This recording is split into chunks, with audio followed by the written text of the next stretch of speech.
Why does UK science need the EU so badly when there are so many other countries in the world that seem to do just fine with their science without it? So this is part of a series of questions that we at Scientists for EU are answering from Twitter and Facebook, and here's one version of this question, which we've had multiple times. This one's from Dean. Can you tell me how Swiss, Canadian and Australian universities cope outside EU?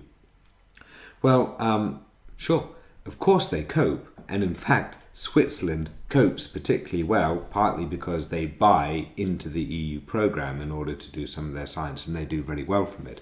But there are lots of countries in the world that are not part of the EU and that don't buy into the EU programme, and they've got leading science, such as, for example, Japan and America. Let's take America, which everyone regards as being top gun.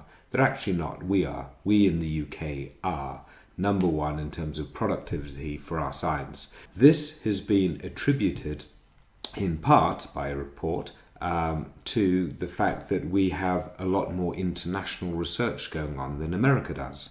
And international papers, those papers that are co-authored by more than one nation, have greater impact than those that are domestic only.